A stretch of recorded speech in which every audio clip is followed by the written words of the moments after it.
Welcome back to the Boro Breakdown podcast with me, Jonny, Dana, and our Martin Craney to our Tony Pulis, our guest for this week, Tom Green. Tom, welcome back to the Boro Breakdown. We are the Boro podcast that gives you the ins, the outs, the ups, the downs of Middlesbrough Football Club. And just before we start this week, I just want to thank everyone for giving us a rating on Apple Podcasts. We've now on over 100 podcast reviews. Podcast there. So thank you very much for giving us a 5-star rating or commenting on there. We really do appreciate it.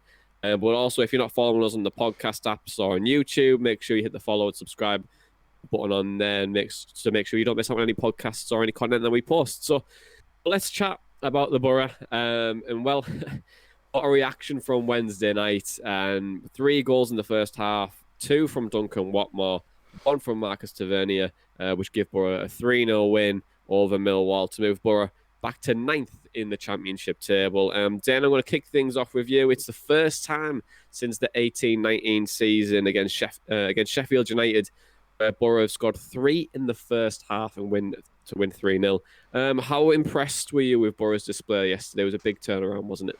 It was, yeah. I would probably say it was the best performance of the season. I mean, the game was done in 15 minutes, and all that talk that we had during the week of Borough not being clinical and not being good in the final third, and then they offer that performance. It was really good, and it was a bit of a yin-yang game because the first half was, it was very, like I said, clinical. We were efficient in front of goal, and then in the second half, to be fair, they changed personnel in the first half, and then in the second half, they came out and like Neil Warnock was saying, they were trying to throw the kitchen sink at us to get back into the game and gain confidence, and we defended well, we dug in, we didn't really need to score many goals, to be honest, although it would have been nice for us to score more than the 3. I don't want to be too greedy there, but we were fantastic in managing that game, because when you're 3-0 up, I think you can get complacent, but Borough weren't. They were spot on from the first minute to the last. I do think that was the best performance of the season. Yeah, I agree. That first half we were very, very clinical. But Tom, we switched formations yesterday. We did speak about it on the pod on Wednesday about potentially moving to a more of a 4-4-2 or becoming a little bit more direct, maybe with a 3-4-2-1 to try and connect the centre mids to the forwards. We had Tav and Watmore switching up front with Akpom yesterday. Do you think that was the key to help connect the midfielders to the forward yesterday to make Middlesbrough more clinical up front? Yeah, it seemed like it. I think probably more than Tav. I noticed he was kind of drifting into the channels quite a lot, getting into the spaces between midfield and attack and linking it up really well. I do think that's what we've been missing for a few games now. See, Akpom had his chances yesterday as well, which they helped create for him. I think if he'd have stuck a couple of those away as well, could have done his confidence a world of good going forward. Yeah, I agree. I think he should have probably got 1 or 2 yesterday to be really critical of him. But I think he did play okay and played his part in the win. I think he was right to be subbed at the time when Britt came on. But Dana, I mentioned just there we moved to a 4-4-2. It was like 2 centre midfielders that we've spoke about in previous weeks where we could potentially be a bit too defensive in that, which may have affected Boro's attacking play. But Howson's out for 2 weeks now. Well, 2 to 4 weeks. We know it's going to be a bit of a big miss, but moving to a 2, I think we looked a lot more well-balanced with Morsey and Saville, with Morsey sitting in front of the back 4 and Saville being that box-to-box midfielder. Can you see Boro maybe opting for a 2 in midfield in the future rather than playing a 3 in midfield where it's very defensive? We probably have to because of the lack of options, but I still think even if we did have options, I do prefer that 2 in midfield. If we're not playing a 3-5-2, for example, but it was really good yesterday. I mean, Saville and Morsey really gave the front players, the likes of Tav, Watmore and Akpom, the platform to have that fluidity and that interchanging movement up front. And that's what works yesterday.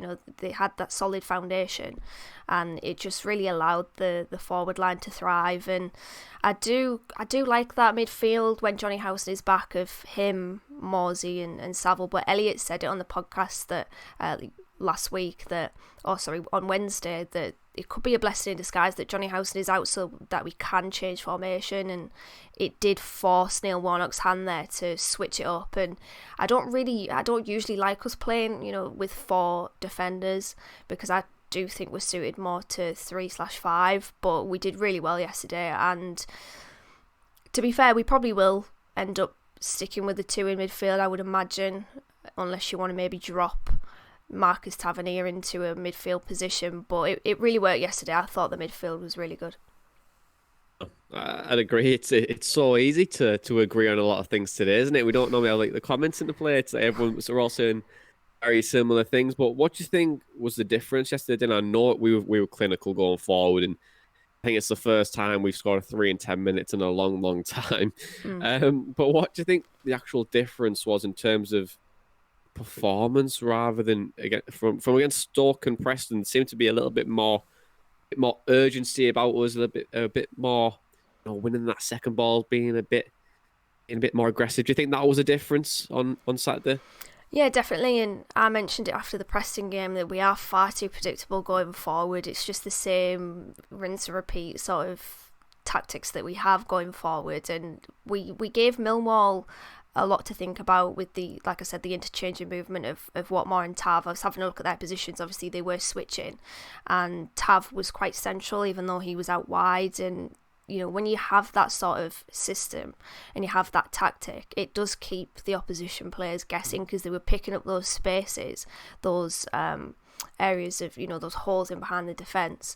And in fairness, Gary Rowett it was a massive own goal from Gary Rowett to play them with 5 at the back, I think it was, because they don't strike me, Millwall, as a team that can play with that system. They just seem like a rough and tumble sort of side, old fashioned, if you like, but maybe that's just the stereotype of Millwall. But it was a complete different performance to Preston and Stoke, because we had that urgency, like you said, and we were far from predictable going forward, which is why we did score those 3 goals. And Duncan Watmore was a massive plus as well. Both him and Tav were very, very good yesterday. Yeah, we'll get on to the Duncan Watmore and Tav in a second. But Tom, it was a resounding result, and we've all mentioned it, how good we've been, and we're winning the second balls a lot more aggressive. Do you think Boro played really, really well yesterday, or was it a case that we made Millwall look like a Billingham Synthonia and just look shockingly bad? I think it was a bit of both, I think for us, there was that sort of like bounce back from that defeat at Preston midweek. I think the players probably went out there with a bit more of a point to prove after, it was probably a bit of an unexpected defeat and to lose by that much in midweek. But also, what I like to do during games, if we're winning, is go on the opposition team's Twitter pages and just see kind of like what their fans are making of it, and the negativity after like every goal, and just the fact that I think it was 9 games they hadn't won for, and they were just like, oh, here we go again. I don't know. I think it was a mix of both. I think we've went out there with a point to prove, but then as soon as we've scored, their heads have went down, and the fans are like, obviously the fans don't have an impact, but you could see on their Twitter pages, they're just like, right, it's happening again. Yeah, well, they are. It's not like they've been terrible in those 9 games, is it? Either, like, I think they've drawn 6 out of those 9 games, so it's fairly consistent. I mean, consistently drawing is not that bad. I mean, if you drew every single game, you get 46 points, and you might just escape relegation. But yeah, I thought they were really poor yesterday, Millwall. Like I mentioned there, that they were like a little bit like Billingham Synthonia, where it was just a case of, yes, they were wearing the green and white, and they kind of showed as well, because they just didn't win anything in the second balls. They were overly defensive. Gary Rowett, I think, got his tactics completely and utterly wrong, and he tried to sit back against a team that normally can't create much. And I think it gave us a platform to just get on the front foot and take the game by the scruff of the neck and go, all right, then, well, since you're going to give us all of this space, and you're going to sit back, then you know what, we might actually have a go at you. And it's crazy what a bit of gambling can do as well, isn't it? I think the first time, I think it's the first time we've actually gambled in the box this year with Duncan Watmore, and we've managed to get 2 goals from him. Tav actually having a shot in the box and pointing away with a smart finish. It's just crazy what a little bit of gambling can do. And I know we spoke about it in the previous podcast, but we've needed to do that for the last few games. I hope that that Warnock's just sat them down and said, "Look, we need to keep doing this and keep doing this, keep doing this. It's all right if we fail and we don't, get on the edge of the end of these crosses, what Johnson or Tav or whoever the winger's putting in. As long as we're trying to get in the right places, either it's on the back post or running towards the front post, and we're going to be perfectly fine for the rest of the season. I think we will eventually take the chances, but it was just nice and refreshing yesterday to score three, look promising going forward. And actually, I couldn't believe that we scored three. We scored 3 goals, and it got us, Dana, to actually use that video you made against. What more could you want? I was waiting for the headlines to come up. I was like, but everyone's calling him the Ginger Messi now, the Ginger Juninho. So it's just like, I think it's a bit of an insult to Duncan Watmore that he's being compared to Juninho, to be honest. So, but we'll speak about Duncan Watmore now, Tom. He's came in, he's played 6 games for the Boro already. He's now Boro's joint top scorer with Neymar with 4, but Neymar's obviously just above that with goals contributed. So if you want to play that type of statistic, but have you been impressed with Duncan Watmore when he's came in? Yeah, definitely. He's been more impressive than I expected him to be as well. I think after that first game, I thought he looked very rusty that game. He had a few attempted dribbles, if I remember right, and couldn't kind of quite get past his man. And I was like, oh God, how long is it going to take him to kind of get up to speed? And then it was like a different player in the second game, and then the games he's played after that. I'm really impressed with how quick he is as well, considering he's had 2 really serious injuries. How he still looks faster than pretty much anyone on our team. But yeah, I'm really impressed with him so far. The fact that he's managed to chip in with 4 goals already, and is it 1 or 2 contributions? Yeah, 1 or 2 contributions. It's just Neymar that's got more assists. But it was nice. It was a great ball in from Neymar, and actually gambled to get on the end of it. So to be fair, you can't. It was good play from Akpom as well. It was good play from Akpom as well. Obviously, there's been a lot of criticism towards Boro strikers, but he held the ball up really well. Nobody really mentioned it apart from Warnock after the game about that play from Akpom and that contribution, because he takes the ball in, and then the Millwall players grappling him pretty much until he releases the ball, and very strong, direct, and a good ball as well to Saville. To Saville, lovely reverse pass from Georgie Boy, and obviously with Johnson playing across goal for us to score. But like I said, it's I think with Akpom, it's a case of, can we change our system to suit him a little bit more?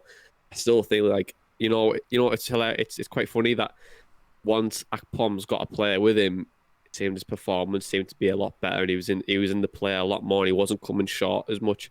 I think in the previous podcast or one before it, when we said about Stoke, where his average position was on the halfway line, it looked a lot further up the pitch against Millwall, and it was good. And it helped us become a little bit more dangerous in and around the box, and give us a chance to create more chances. But sticking with Duncan Watmore, Dana. Tom spoke about it there. He's a lot more direct. He's quicker, and he's able to get past his man as well. But what do you think he actually brings to this football team? He brings energy with end product, which, a lot of people want Patrick Roberts on the team, who also brings energy but doesn't really bring that end product. I know, fair enough, the sample size isn't great because Patrick Roberts hasn't really been given a chance this season, but yeah, Duncan Watmore, he's in that sort of loose second striker position almost, where he has the freedom to interchange positions and drop into those holes and, pick the ball up and run at players. I think his nickname is the Road Runner or something, which I can see that. I can see it. But he is really thriving, and we put a tweet up last night saying that he's scored 4 goals and he's had 5 shots. That is pretty clinical. He is taking his chance, and I know Neil Warnock said it after the game that he will be offered a new contract, an extended deal, and he absolutely deserves it. He's just, like I said, that energy, that outlet, I think that's the main thing. That outlet and that link between the midfield and the attack, which, like you alluded to there with Akpom, we haven't had that, and often he can cut a frustrated figure because he's so sort of detached from the plays. He's so isolated. But when you have Watmore in the team, and to be fair, it wasn't just Watmore, I will praise Tav as well, because Tav was very good yesterday. It was them two together. I know It really, it really is. Is the humble pie eventually heating up on gas Mark 1? It is. It's 2020. This is how crazy the year is. But no, them two together, if you take one of them out the team, I don't think that our play would have been as effective. The fact that we did have those two in the same lineup, doing the similar roles, keeping Millwall guessing, it just added a whole different dynamic and dimension to our play, which paid dividends. We scored those 3 goals, and really we could have scored more. We should have scored more. Yeah, we should have. You mentioned a couple of things there, Dan, about Watmore getting a new deal and about Patrick Roberts as well. But Tom, Neil Warnock mentioned yesterday that he's been offered a new deal, Duncan Watmore. What type of deal should we be offering him? Should it be like an end of the season job and make sure he keeps fit towards the end of the season, or should we tie him down to more of a longer term deal? I think it's got to be somewhere in the middle of those two. I think we wouldn't want to risk, especially now that he's starting to prove that he's still got it. Not so much still got it, sorry, but like the injuries haven't affected him so much. And he's chipping in with goals still at the championship level. It might kind of alert other clubs. So we wouldn't want to just say kind of till the end of the season if he might get some better offers in January. But also, given his injury history, I wouldn't want to say, let's go for like 3 years, because then there's that risk that, he could get injured next week with the same injury, and then we've still got that contract. It's the same kind of mistake we make, like Justed and people like that. So I think somewhere in the middle as a compromise, like 18 months, I think would be perfect. See out the rest of this season, next season as well. If the fitness is still there and injuries don't happen kind of over that 18 month, then look longer term. No, I think 18 months is absolutely spot on. He's still a young lad, and he's just had some really bad injuries. But I think how sick must you be if you're a Sunderland fan now, Tom? I think he's been injured for 2 years. They've had to let him go, obviously, with his injury list. But now he's came in. He's in the Championship and he's starting to score goals for a rival team. Would you be pretty pissed off if you're a Sunderland fan? Yeah, I mean, I don't really like to imagine I'm a Sunderland fan that often, to be honest with you. If that happened to us and it was one of our youth players who come through and got injured for a couple of years, then went somewhere like Sunderland or Newcastle and started performing, yeah, I'd be pretty annoyed. I mean, I wouldn't blame him. But he's only 26 as well, Duncan Watmore. So that 18-month deal, he'll still only be 28, and he's just coming into his prime. So it's, I think Boro in good stead with that. I hope he signs a new deal. I think Neil Warnock, like you mentioned, I think he's the right man to get the most out of Duncan Watmore in the next few months, and hopefully he can keep fit and keep contributing, because I think it's been a really, really good signing for Boro. It was a really low risk, but seems to have given us high reward as well. But Billy, you mentioned Patrick Roberts, and do you think Duncan Watmore is the player that we thought Patrick Roberts would be this season? Yeah, I do think it's maybe a little bit too early to tell, or to finalise that opinion. To be fair, I did say earlier that he does have that end product to all of his energy, and a lot of people say, well, at least Roberts tries to do something, and I understand that. I mean, it's always good to see a player try to take the game to the opposition, try to run at defenders and try to create something. But Duncan Watmore is not only creating things, but he's scoring goals as well. And to be fair, I know that there are a lot of calls for Patrick Roberts to be in the team, but I can completely understand why he isn't, mainly because of Duncan Watmore's form. They're in sort of different positions, I guess, but they are still sort of similar players, or similar type players. They are that link between the midfield and the attack, and I wouldn't take Duncan Watmore out of the team. So in fairness, I can't really see Patrick Roberts getting into the side for the foreseeable future, if I'm being honest. Would you say that Roberts may potentially leave in the January window, go back to Manchester City and recycle the next move? Maybe. I mean, it's a really big stage in Patrick Roberts' career, because this is the third loan spell in a row now where he's really struggled to establish himself in the team. I was having a look at his stats at Girona. He made 24 appearances, and I was thinking, well, that was a success then. He was a part of their team. He was a mainstay in their side, but he only made 4 starts. And then for Norwich, I think he made almost more appearances for their under-23s than their first team. So, it's no coincidence, really. If 3 managers have tried with Patrick Roberts and he hasn't got into the team, that there's something wrong on his end, I would assume. But it's a big, like I said, a big stage in his career. Whether he stays at Boro, whether he goes somewhere else, he needs to take his opportunity. And I feel like he will stay because he'll get the opportunities, just because of how threadbare our squad is, and he is an option from the bench at the moment. But he's probably got to think long and hard about how he gets into this team, how he stays in this team, and if he doesn't, what he's going to do from there. Yeah, it's a bit of a strange one, isn't it? The curious case of Patrick Roberts. We've got a question here, Tom. It's from Jonny Ali, and it's on Instagram. And they've said the management I'll say that again. The management team clearly don't rate Patrick Roberts. So why do the fans rate him? It's an interesting one, but why do you think the management team aren't ready to put him in the team yet, but the fans really want him in there? Well, from the fans' perspective, I would think a lot of it goes back to when he first came to us last season, because he seemed to be the only one who was actually creating anything. And even when Warnock took over, he did have good positive spells in games. And I think since probably Traore left, we've not really had that in the team. Someone trying to attack the fullbacks and get forward and create something. So we've missed that, and everyone's kind of wanted something like that for ages. So I think that's why people still rate him, and he clearly does have ability. Management, I'm not too sure. I can only think that might be something to do with positional play. But like I read something this week that said, I think it was after the Preston game, Warnock said, did he actually do anything when he came on? When he was asked why he only got 10 minutes. And then his training's been like fantastic since then. I think it was in his pre-match press conference, Warnock had said, yeah, he's really caught the eye, and it's the first time he's done that for a while. But then he still only got 5 minutes at the end of the game. Now, when we were 3-0 up and making our first lot of changes around the hour mark, I was expecting to see Roberts, because I was like, well, we're 3-0 up, you may as well give him a chance to actually, prove something. He's trained well, but now I'm kind of thinking, what more does he? Not what more, but what more does he have to do to actually get a chance in the team?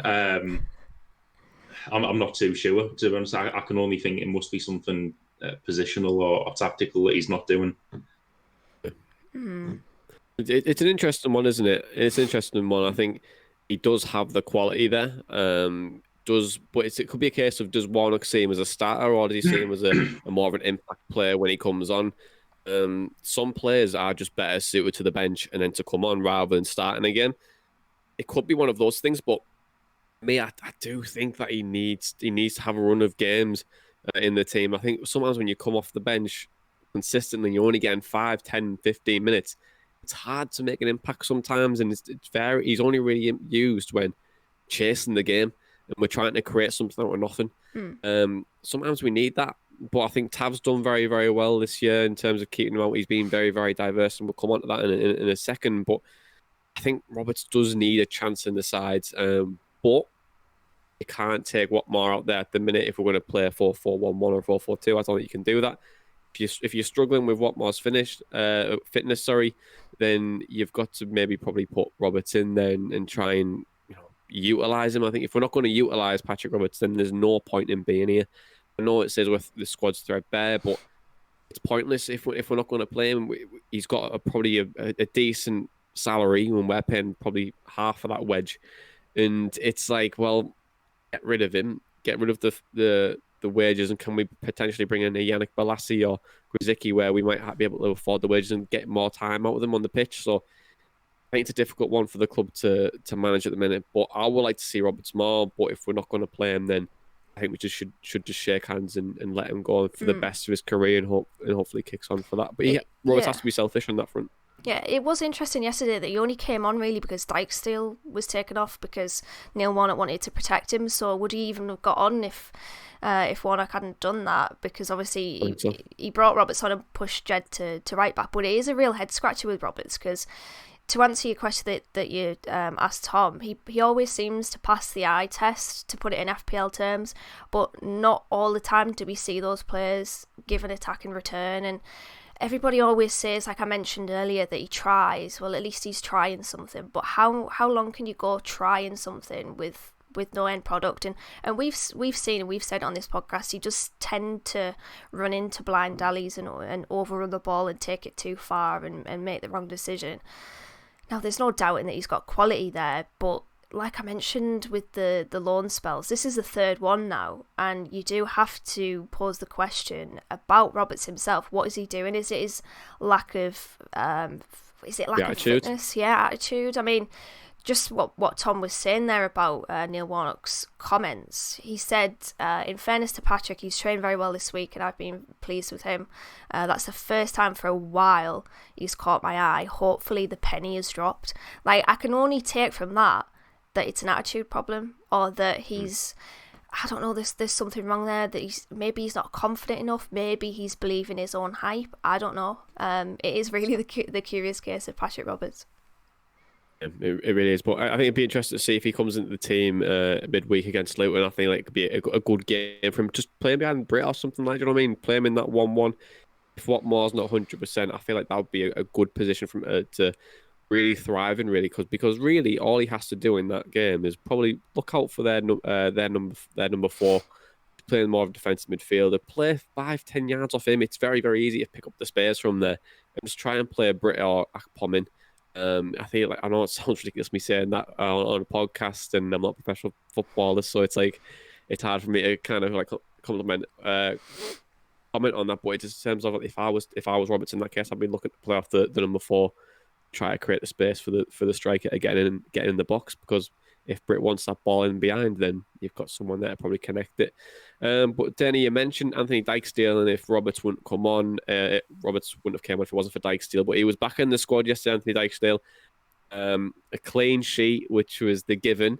Do you think Boro looked more solid with him in the team yesterday, or do you think it was more of a case that since Boro changed shape and looked more well balanced, that it helped us become more solid in across the defence? A little bit of both, but you know, Anthony Dijksteel's calmness is such a big influence on the team and on the defence, and it was really good to see him back. The Preston game, obviously he did play, but Neil Warnock said it himself that they wouldn't have scored that third goal if Dijksteel had been 100% fit, and you could tell during that game that he wasn't himself, that he clearly wasn't fit, but really, really good to see him back. It was a case of personnel and the system, the formation yesterday. I said I don't tend to like us playing 4 at the back. We always seem to struggle, but that 4-4-2 really gave us the platform, and it's so rigid and structured that especially behind the front line, to be able to maintain that defensive solidity and make no mistake, there's absolutely no one else I would want in that defence other than Anthony Dijksteel to really calm everyone down. And to be fair as well, it wasn't just Dijksteel yesterday, it was the whole defence. I thought Paddy McNair and Dale Fry were absolutely outstanding again, and Mark Bowler was good as well. So both personnel and system change for me that contributed to that clean sheet. Even Mark Bowler was doing overlaps in the 92nd minute. I love that quote. It was great. I wasn't mad at Mark Bowler doing overlaps in the 92nd minute. You know, Neil Warnock was. I know, yeah. Warnock just wanted to keep the shape, didn't he? It was like just trying to see the game out. But hey, I'm all for the wing back going forwards. I've always been like that. But I know it sounds daft. I'm just going back to it. But you know, we were saying about Patrick Roberts not making an impact on a loan deal. It could potentially be the what league he plays in, because Lucas Nemecha for Anderlecht at the minute, he's absolutely flying. Like, he can't stop scoring. He scored the winner yesterday as well for my beloved Anderlecht. So think about it. You know what? Think about it. If you have ham and it's old ham, it's just think about it. Best thing he's ever done. That's the best thing he'd done in a Boro shirt. It wasn't even in a Boro shirt. That was one of the first things I did when I got a car. I just want a copy of Lucas and the Metro.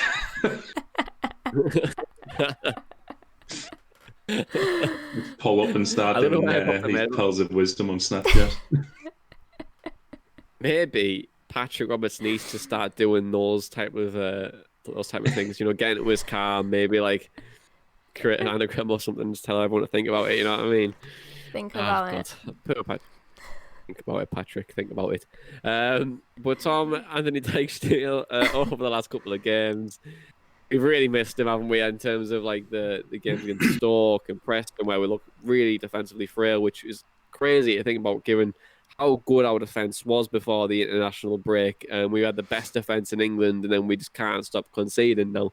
But can you see Boro maybe moving back to a three? I know Dana prefers seeing us in a back three or a back five. Can you see Boro potentially moving back to that, or do you think Boro are pretty set in that 4-4-2 now? I think it'll be different formations for different games. I think because Warnock said previously we can only really play the three when Dijksteel's there. And just going back to what Dana said, like I think his calmness in the defense can benefit either of those systems. For me, he's so good to watch, and I'm not at all saying these are like comparing him to this player, but one similarity I can see is when we had John Obi Mikel for that 6 months. When he got the ball in centre midfield, it was like everything was in slow motion around him. He was so calm, and he just passed the ball out to somewhere. For me, Dijksteel's very similar. When he gets the ball at the back, you calm down a bit because you know he's calm. He's just going to pass it out to whoever needs it. So it'll be different formations for different games, but I think he's integral to either one of those systems. It's interesting that you mentioned that when he gets the ball, it's like watching him in slow motion a little bit. He used to be a defensive midfielder at Charlton before moving into a right back position, and I think he looks really comfortable in a three. And you know he's more central to the game. He can see the game in front of him, and also he can pick up the pass and create the space for us to create an angle and try to get a quick intricate pass in and move the ball up the pitch. And I think he is very very good. Anthony Dijksteel, and I hope he continues to be in form and be this quality player, because think about financially, you could probably get quite a bit of money for him in the next couple of windows if he continues to progress at the way he's progressing right now. But I think Neil Warnock's getting the best out of him. I think he's been a big miss over the last couple of games. I think we can really utilize him in a three, but also if we wanted to put him in the centre defensive mid role, if there was ever like an injury to Morsey or Howson, I feel like we could comfortably do that, and I feel like he'd do a really good job there as well. But speaking of players that could maybe move positions, I want to speak about Marcus Tavernier. Tom, another player who's been very diverse this season. He's played at right wing back, he's played at left midfield, he's played in centre mid, behind the striker. Can we actually praise Marcus Tavernier for the versatility that he's got in his locker? Yeah, definitely. I think he's like this season's Jonny Howson, isn't he? Just plays wherever he's needed. To be fair, like last season, and I suppose even this season, like I can't really tell what his best position is. It's like, is it centre midfield or is he a winger? Like that's been the question for as long as he's been coming into the team, I think. But he's definitely, he's played where he's needed and whatever's benefited the team. And he's done a half decent job wherever he's played as well. Obviously, it's not ideal. I think if Warnock had the squad size that he wanted, Tavernier wouldn't have to play in those positions. But when he's had to fill in, he's done well. I agree. Like, I think Dinner when he scored a lovely goal yesterday, and he's playing in those positions where he's probably not most comfortable in. But do you think, like Tom mentioned, do you think he really needs to nail down a position and really grow in that, and then just use different positions as and when he's needed? So do you think it's more of a case of should he really nail down a position now, or where could he potentially nail it down? I don't think he needs to yet, just because he will be put in different positions throughout probably the entirety of the season, unless we sign some players in January that means he has to.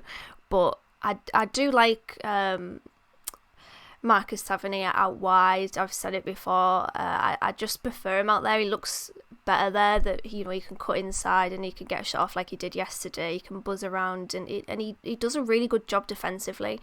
When I think about Marcus Tavernier, I do think about his tracking back and that goal-saving tackle, that last-ditch goal-saving tackle against, I think it was Coventry. That is probably a key reason as to why he's in the team so often under Neil Warnock, because that's what he appreciates, getting back, helping the team, not just in his place, up front, but defensively as well, getting back, tracking back. And I don't know whether I've always thought this. I don't know whether this is true, but I'm pretty sure he came through the academy at some stage as a fullback. If I've just plucked that from thin air, I do apologise. But even if he didn't, you can see that he's kind of comfortable, coming back, tracking back, defending, doing that dirty work that you wouldn't really expect of a forward player. But to be fair to him, his versatility is really valuable for us, like it was with Jonny Howson last season. You do need players like that, and especially with, again, how threadbare our squad is, we need players to be able to play in different positions, and it might hamper him in certain roles because he's not really getting that consistency. Having said that, he has had a consistent run as an attacking midfielder, but I do prefer him out wide. But yeah, to answer your question, I don't think he needs to, but ideally, probably beyond this season or maybe beyond January, it's probably time for us to see him really make a role his own. Could we flip it maybe and say that given that he's playing a lot of positions right now, he's getting a much better picture of the game in general, because if he can play at right wing back or left midfield or centre attacking mid or centre forward or wherever he wants to play. If he wants to play in goal, he can play in goal. But it's like a case of if he's getting that apprenticeship, if you like, of understanding different roles on the pitch, he might get a better picture in the game. And when he eventually finds and nails down a position, like say it was a centre attacking midfield role, he understands what each position brings to the team, if that makes sense. So it could be like that case, really. I think it could be. He's only 21, so he could spend the next 2, 3, 4 seasons understanding different positions, and when he understands a different position or finds a position that suits him, he might be able to stick into it and then hopefully kick on his career from there. So it could potentially be that way. I do agree with that, because I think he does have a lot of attributes that can, make him play different positions like he already has done. So it's always good to have a lot of strings to your bow, and I completely agree. I think that will help him. But, like you mentioned as well, he is only 21, so there's no rush with him. I would, however, like to see him really nail down a spot and make that his own. If not this season, then, next season. Tom, do you think he gets a bit of unnecessary criticism, Tav? Do you think fans expect a lot of him for such a young lad? Yeah, but I think that goes back to I think he's probably done well in a couple of sub appearances when he was first breaking into the team. But I can remember under Pulis, everyone was calling out for Tav to be in the team, and he'd only get it was similar to Patrick Roberts. He'd get about 10 minutes at the end of the game and be expected to kind of do something there. So I think there's always been a bit of expectation on him. Not entirely sure why, to be honest, but I think there's, like I say, quite a bit of expectation. But I think he's turned into kind of a consistent team player now, and that one player who's going to kind of come on and turn everything around. That's fair enough. I think Boro need that consistency. I think we said at the start of the season that if we can get 5 or 6 players that can really average a 6 or 7 out of 10, we're going to have a really good foundation there to hopefully kick on for probably not this season. I think it's a bit too soon, but maybe the next season, if Warnock wants to stay, we can really kick on and maybe push up the table towards the playoffs and maybe look for a promotion season. But let's move on, Dana. Let's chat about Wednesday night, or I think it's Wednesday night when we play Luton Town. The Hatters under Nathan Jones have really changed the form over last season. Nathan Jones couldn't do it at Stoke, but he went back to Luton. He seems to have got them playing again. Let's break them down. What have you got for us? Yeah, you mentioned Nathan Jones there. I think him and Luton are a perfect match. And in fairness, I want to give some credit to Luton here, because last season I thought they were shoo-ins to go down. I thought they'd go straight back down and we wouldn't hear from them again. Are you going to say? Are you going to say something else there? I think I want to give credit to Luton because last year there was shed. So. Well, I can't say that. We didn't beat them, did we? But yeah, very true. I thought they'd struggle this season as well, if I'm being honest. They're currently 11th. They're just a point below us in the table. They won the last game 3-0 against Preston. Always good to see a team get knocked down a peg or two in Preston there. James Collins scored a hat-trick in that game. He's been coming under some criticism from Luton fans because I think he's one of those inconsistent players that you often have doubts over. Are they good enough for this level? Is he a number 9 that should be playing at this level, a centre forward that is good enough?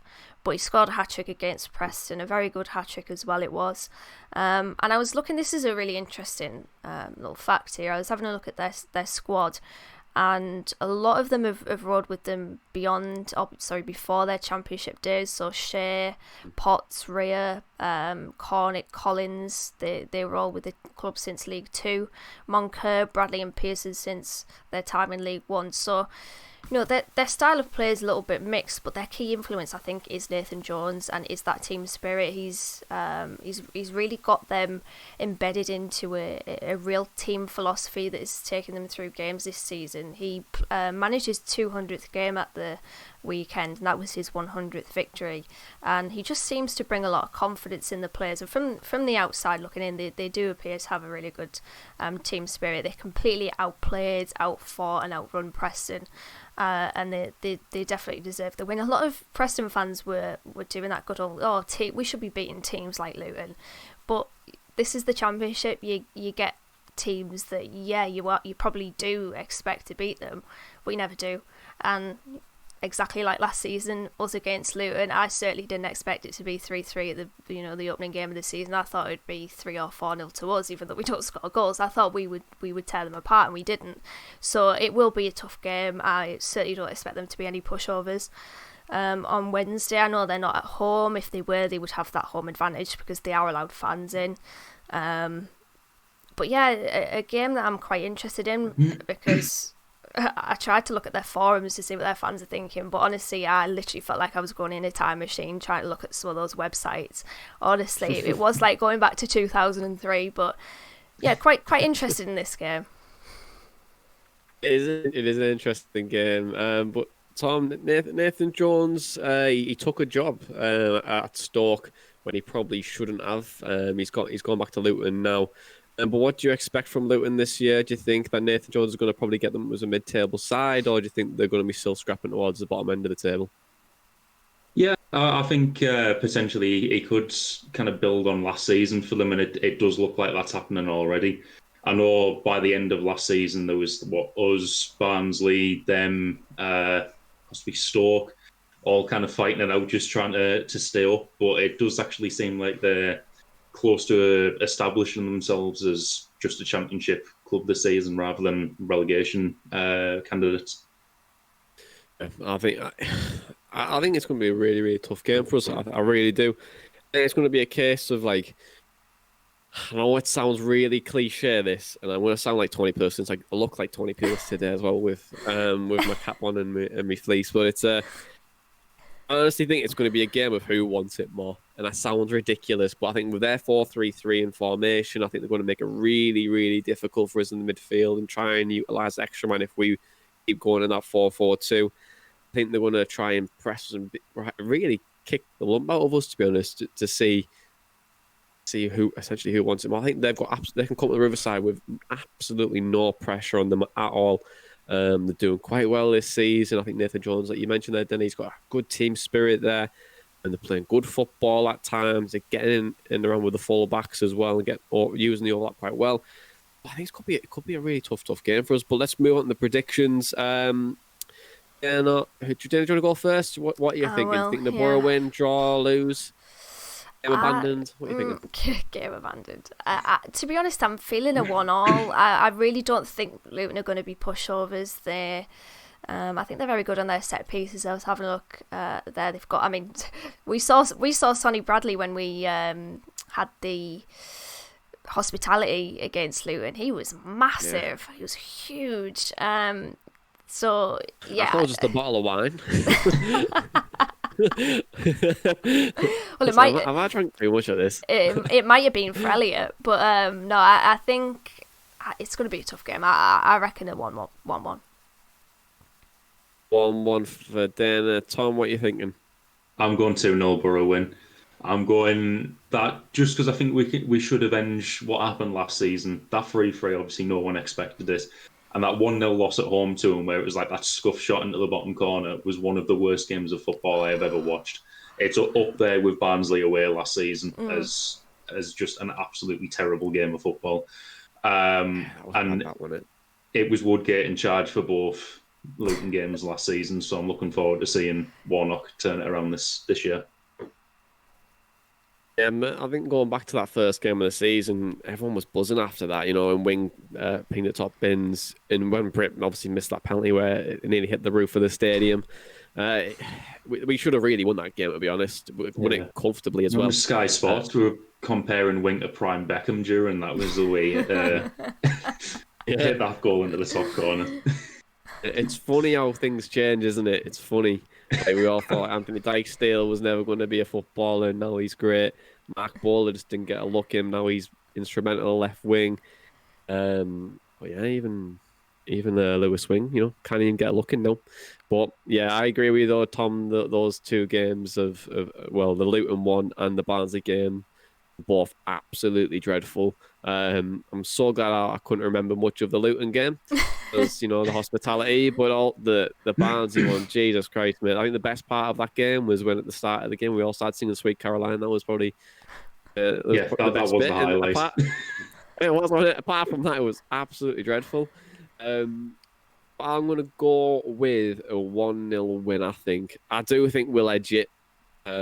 I think it's a battle of the set pieces, which is crazy, given we don't actually score from them. But I feel like we'll score a scruffy goal and then we'll end up winning 1-0 around the 75th, 80th minute. Boro win 7-0 or something stuff like that. Just like Warnock just comes in the press conference, goes, who said we can't create Boro breakdown? Who said I couldn't create? Tom's just gone after it. See, when you give them a bit of grief, you know what I mean, they pull out a result like that. That's what we're all here for, to be honest. We don't actually mean it. We're just doing that to walk the bear a little bit, just to see. We just want the assist, don't we? We want the the Kevin De Bruyne unclaimed assist award. Well, that's exactly what we want. I still 100% believe that Neil Warnock's got. If we get promoted, I'm gonna get Neil Horny tattooed on my backside in his office. It's just literally there like bought some like Muhammad Ali, like Martin Luther King, Johnny Bullock Boro Breakdown 2020. I mean, Neil Warnock doing his best Neil Bowser smile next to it. Oh yeah. Yeah. I already hope it doesn't happen, but I do think we'll be a mid-table side, so I still feel pretty confident. But we've got a good run of games coming now, so it makes a lot of sense for Boro to absolutely pan it and be towards the relegation zone after in the middle of February. But that's it, guys. Thank you very much for joining me as always. Thanks, Tom, for coming back on. You really do appreciate it for filling in for us. But also I want to thank the listeners as well. We really do appreciate the podcast listens and the comments that you give us. And the tweets and the engagements, we really do appreciate. We are creating something really great online now. And I just want to shout out to Matt, who says superb and honest analysis and best podcast around, and also Lingdale's finest and I can't even say it. I was laughing at that. I'm going to say bantalicious, but it says good chat and some good analysis. Fantabulous. Think about it. Think about it. But it's good chat with some good analysis and razor sharp bands. So there you go. But that's pretty much it, guys. So the Warny Wobble. It sounds like a dance move, that the Warny Wobble, doesn't it? Just realised this clicked. The Warny Wobble seems to be over, but Boro by 3 against Millwall. This has been the Boro Breakdown podcast, and that was all your match day chatter in a pod up the Boro Breakdown.